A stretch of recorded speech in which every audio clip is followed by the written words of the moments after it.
Ignore the London's Calling logo on there. I didn't have a chance to put these onto new slides. You know me, so I'm not going to talk about me again, but the whole presentation's about me. So,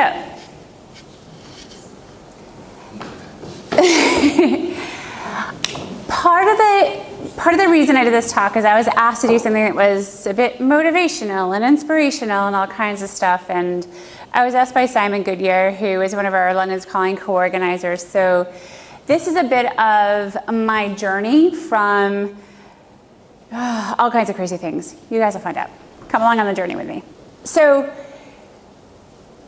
when you go to university, you're taught about how, you know, your life is supposed to look, right? You're supposed to learn a few things, and this should be like your career trajectory, right? You start here, you start at the bottom, and you learn more, and you grow, and you go up, and you go up. Like, isn't that what we're all taught at university? Like, you have to keep going higher, new goals, keep stretching yourself, keep moving up the ladder.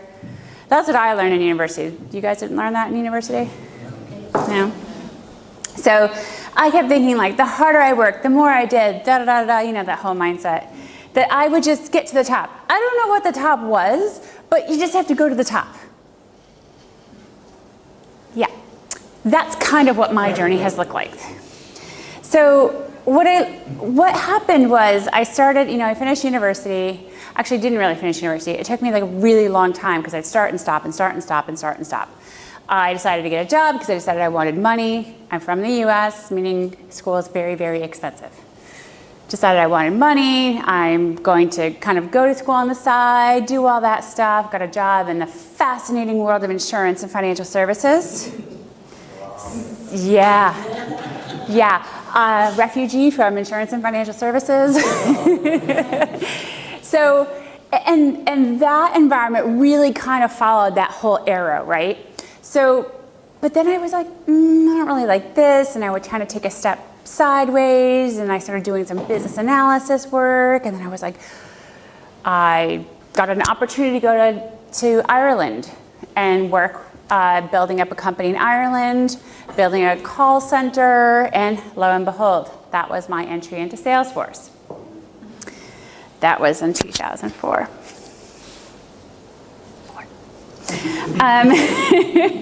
Back when Salesforce didn't actually do anything. So as you're going through your career, you get information from your managers all the time, right? So this is the next thing you should strive for. This is how you get promoted. This is what you do. This is the next level. So again, that arrow, like I'm supposed to keep following that arrow. But my career trajectory always looked like this. I would step sideways, I would step backwards, I would step forwards, because to me it was all about like what actually interested me. Sound familiar to anybody? Yeah. So, and I've had some really good managers. I've had some really awful managers. One culminated with, oh, you're videoing, I can't say this. Let's just say not very good managers. So one of the things that I did is I took the 5 best and the 5 worst traits from my managers, and that's what I used as I kind of moved into you know, managing people. So I'm in my cushy job in financial services. I've been doing Salesforce for quite a while. I now have multiple large orgs. I've built a center of excellence. I've got teams of people under me. That's the top of the arrow, right? Isn't that like where, like I was getting to that top arrow. I don't know what the heck is at the top of that arrow, but I was getting there. And I finished a $1.5 million Salesforce project that lasted 18 months of my life. And I finished it, and I was like, I'm bored. I'm bored. 18 months of a project death march, and I'm bored. Because now everything is done, right? And it's just doing random business as usual stuff. So the next part of that arrow was, well, now you should just lead teams of people. Don't do the Salesforce stuff. Just manage people. I don't know about you, but that sounded dreadfully boring to me. I'm like sitting there in my head, like, you know how you do your little like pros and cons list as you start goal planning, or am I the only nerd that does that? Okay, I might be the only nerd that does that.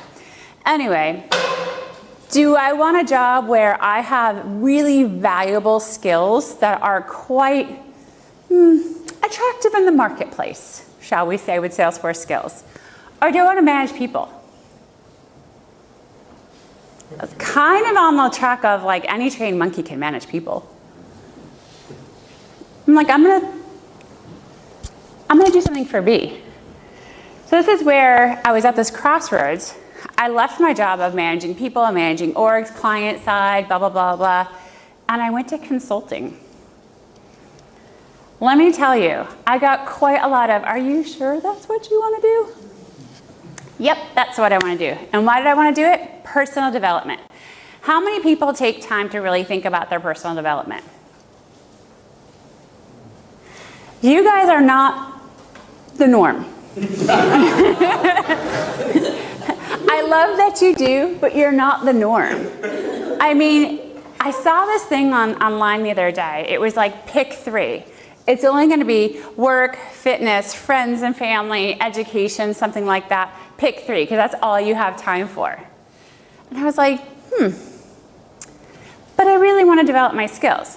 Took a step back, didn't lead people, became a solution architect in consulting, did Salesforce consulting. I've been doing that for, a couple of years, like 6. I hate saying the numbers. It makes me sound old. So I decided to go on this journey of how do I focus on me? How do I develop my skills, right? So everything had been getting to the top of this arrow that we had no idea was at the top of. But how do I take care of me? When I was working on the client side and doing all that stuff in that 18-month project, I was working 90 hours a week. Do you know how many hours a day that is? Way too many. So at that point, I was a spin instructor. Actually, I was a fitness instructor. All this stuff. Guess what? That all goes because you have no time when you're working 90 hours a week. So for me, this was personal development. How do I take a step back? And I love this slide because I'm going to fast forward. So loving consulting, loving the whole experience of it. I was on a project from hell for about a year, and they're like, as a reward, we're going to send you to London for 3 months. In case anybody doesn't know, I've been in London for 4.5 years, but I got sent to London for 3 months. And that was sort of like a atta-girl kind of thing. So I go to London for 3 months, really loved it, decided I was going to stay, come back to the US, get my house ready to rent out, go back to London. I'm at Dreamforce, and my company gets acquired. My company gets acquired by a large GSI. I'm not going to name names. And I hated my job because A, it's change that I didn't actually initiate, right? Moving to London, yeah, I loved it. I picked that. Getting acquired, not so much. I think I had 30 PTO days. I might have used all of them in a few months calling in sick because I hated being at work that much. I was on awful projects. I was just doing like project management. It was just really like not my cup of tea. So I got to disappointment. So I'm sitting there one day and I'm like, what do? I can't keep calling in sick to work. I'm out of time off. I'm gonna actually have to work. So I kind of thought about this, and this is where my nerdy side comes in. Anybody hear the ADKAR change management model? Okay, it's about awareness, desire, knowledge, ability, and reinforcement. So it's really corporate geared, but I decided to use it for me. Awareness, building awareness of the issue. I hated my job. Awareness, check. Desire. I didn't even care about the benefits of a proposed solution. Just check, hated the job, had to get out of there. Do I want to make a change? Oh, yeah. Yes, I did. I was out of time off and I was stuck. Do I want to invest in change? Okay, well, that's an interesting question. What does change look like? What's on the table? I could move back to the US. I could move somewhere else. Thought about Amsterdam for a while. Thought about Ireland. I already did Ireland though. What do I want to do? Well, what can I do? What knowledge do I have? What can I do? And because I love lists, I put together a list. And my list came out with go to grad school. So I did all the paperwork, got accepted to grad school, went into big GSI, who shall not be named, and said, I quit. And in a week, I'm starting grad school, so bye. And they were like, okay, bye. So I decided to go to grad school. I theoretically took a year off from work, however, I contracted in the process, and went to grad school.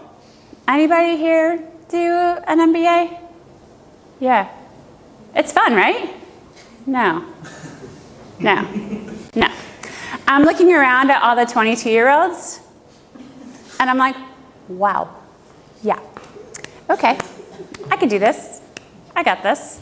Especially since they were watching YouTube during class. I'm like, ah, this is fine. I can do this.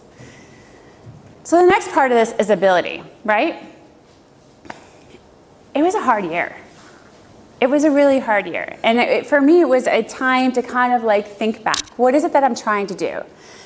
What am I going to do when I'm done? Am I ever going to make it through this? Because there were some nights where I stayed up all night long working on papers for class. One class was like, you have to have a 2,500 word paper. Yeah. By the time I was done doing all the things I asked for, it was 5,000 words. That's a lot of words. So I started like doing screenshots of things that I wrote and plugging them into the document so they couldn't do a word count, and it came out to 5,000. I got very creative. But did I have the ability at the end? Yes. Did it kill me? Almost. Can I think about, it says like envisioning and realizing desired change in dynamic environments. This is an interesting one. So it's thinking about all these different things. Do I have this ability to make the change? Can I see myself making the change? I did. I also went in a little bit cocky thinking, this is not going to be that hard. How hard can grad school be? Yeah, it can be really hard. Really, really hard. But it's not that it's not doable. You can do it. And then reinforcement. So this is something I wanted. I wanted to finish school, but I also wasn't sure what I was going to do at the back end of it. So that problem was solved for me before I even graduated. I got a couple of pings for jobs, and I ended up going with Blue Wolf. But the reason why these things are important, the awareness, desire, knowledge, ability, reinforcement, is what it did is it actually let me take a step back and say, I can keep beating my head against a wall in a job that I hate, or I can actually make a change. And making a really big life change, and let's not forget, I moved countries. I actually thought about this. I was like, do I want to go to grad school? Do I want to take a year off? Because that's kind of a risk when you're in full-time employment, right? Am I going to get another job? Am I going to get another job that pays the same amount that I make now or more? Same level or higher? Am I going to miss a year out of my career? What's that going to do to my employability? There's a lot of things, a lot of risks that come with that. For me, moving in another country wasn't that much of a risk. I had a job, it was easy, just move. Even though most Americans don't move. There's not many of us, yeah. But thinking through these things, right? So we always see these posters, dream big. Don't put curbs on your dreams. Don't put boundaries on your dreams. But do we really have that desire to dream big and then follow through on it? How much do you think is cultural as well for America? So it depends. So that's a really good question, and I think it depends, right? So it depends on what you think dreaming big is. So from an American perspective, we are really taught that you finish high school, you go directly to university, and then you go directly to a job, and you're never going to do a gap year. Oh my gosh, a gap year? That's decadent. Travel? Well, with 2 weeks vacation a year? That's not going to happen. So I feel the American mindset puts you, yes, they tell you to dream big. You can pull yourself up by your bootstraps, and anybody else in the room wants to challenge me on this, this is totally fine. You could pull yourself up by your bootstraps. You could do anything you want, but there's always, always boundaries on that. As long as you're still moving up that arrow, you're making more money, and you're not taking time off to do it. Dream within all those things. I mean, have you seen an American in Europe? They do 7 countries in 5 days.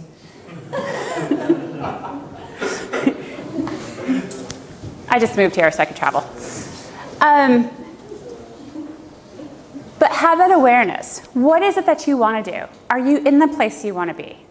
Is this what you want to do? Is this what you want to be? If it's not, do you have the desire to make a change? Some people are very afraid of change. It's very hard to move some people out of their comfort zone. I think because the impetus was so strong because I hated my job that I just kind of bulldozed straight into desire. Do you have enough information?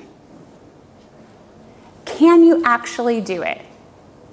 Right? So I could have said, yeah, I'm going to grad school and I don't get into any grad schools. Well, then I'd need to go to plan B.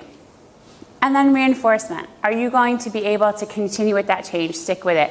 I'll be really honest with you. I started in January with my master's and then I had the summer off. I had to be dragged kicking and screaming back to university. Did not want to go. Not at all. So really, if we go, the whole moral of this story is taking a step back, looking at what you really want to do and what you really want to accomplish. And because I didn't like my situation, I know it's super nerdy, and I normally use this with clients in terms of how do you change things in your organization, but how is that any different than changing ourselves? You're asking people in an organization to change how they work, how they do things. How is that different than changing how you work or what you do as work? I am now full-time employed. And done with school and never want to go back. Never, ever, ever. Questions? Yeah? What was the goal you set for yourself to be able to drag yourself through college? The goal was I wanted to stay in the UK. I didn't want to stay working for the GSI, who will not be named. And I'll be really honest, I just didn't think it was going to be that hard. I was like, this can't be that hard. I have a bachelor's degree, how much harder could this be? So I went into it probably with the wrong mindset in terms of being really honest about the workload. Can it be done? Absolutely. Are there people that probably wouldn't find it as hard as me? Probably, just because if it's a book for pleasure, I will read all day long. You give me a textbook and I'm like, nope. It just doesn't sound fun. I had this one class in my undergrad. It was on international terrorism. I needed a political science class. 7 textbooks. 7. All you have to do is read the news. You want to know about terrorism? Read the news. Why did I need seven textbooks? And Google is your friend. Anything else? You look like you have a question, Sergey. Oh, I have a lot. Would you consider to move to a non-English speaking country? It depends. Do I have to learn a new alphabet? Because I've actually worked in Japan. And that was me one day at the store going, this sort of looks like what I use to wash my clothes, but I can't quite tell. So, and I relied a lot on plastic food out in front of a restaurant.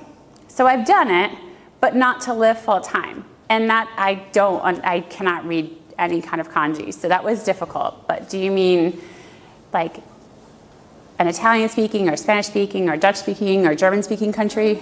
Dutch speaking, people speaking. Yeah, that would be an interesting challenge. I did my study abroad in Germany, so I went to the University of Heidelberg back when I remember German. Beautiful place. Beautiful place. Yeah. If you can't tell, I really like to travel. Just not so much for work anymore. I have another question. How an MBA helps you in the Salesforce ecosystem? Do you see more opportunities when you have MBA, or does it give you more confidence in the business-focused role? Or? That's an interesting question. So I'm sure somebody has heard me on my soapbox here. I think that the technology of Salesforce isn't the hard part. I really believe it's people and process.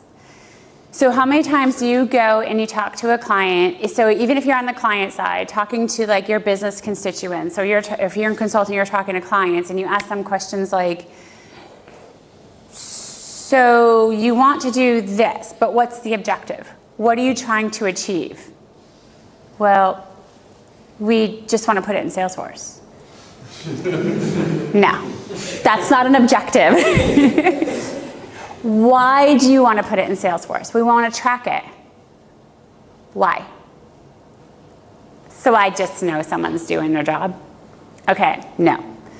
What is the business benefit of doing it? So I feel like I start a lot of conversations with that, and a lot of conversations in terms of, so we work for the same company, you know about Align and Blueprint. So there are more advisory engagements where you talk to customers and you don't even mention technology at all. You talk to customers about what are the headwinds in your business, what's coming at you, what are the tailwinds. We did a lot of like PESTEL analysis. Now I'm going super nerdy. PESTEL, yeah, it's political, environmental, social, legal, all that stuff, and tax. So if you think about it, what are the things that are happening that you have no control over that are going to affect your business, right? So, I mean, I live in the UK, so what's the biggest one we talk about all the time? Brexit. How is Brexit going to affect, different businesses in the UK, especially if you're in banking? Businesses don't really have any control over that. Well, they're marching into Theresa May's office on a frequent basis, but aside from that, you don't have control over a lot of things. You don't know what your competitors are doing. So I've had clients who start talking about, they're like a boiler company. They're like, we want to go subscription model because that's what everybody else is doing. Does that make sense? Because a lot of times people get consultants who go, this is the latest thing and this is what you have to do. Management consultants. This is what you have to do. You'll be so successful if you sell your car in a subscription model, which Volvo is actually doing. But does that actually make sense?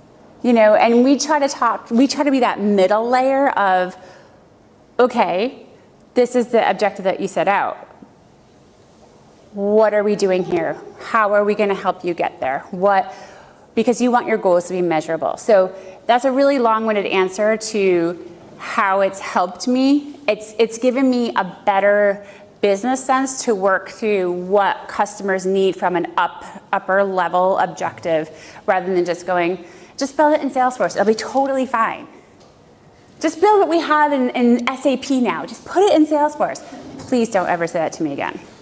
I just got to shout out, I think everyone's heard me on the soapbox about this, but you say as a consultant, but it's also the administrator or the developer. When you're asked to do something, ask why are you asking me to do this? I feel like you have less flexibility though. When I was an admin, if I was like, well, why? They're just like, just do it, just go. We're in the Netherlands, we can do these questions.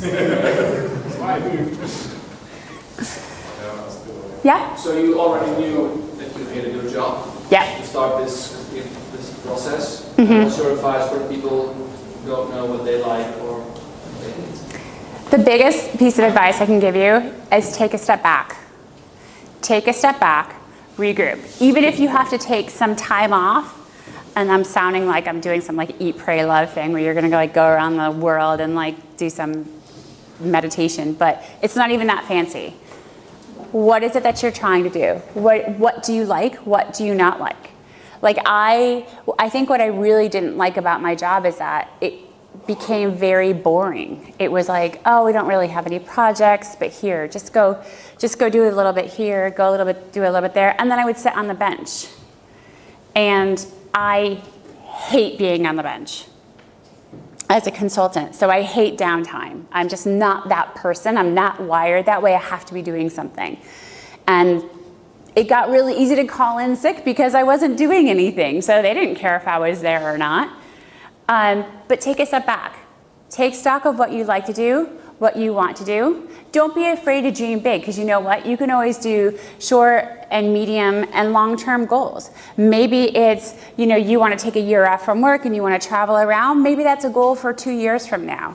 But maybe now it's just, I need to get money in the bank, so maybe I'm going to contract, or I'm going to do this, and I'm trying to get to that goal. But just take that step back and take stock of what you're trying to do.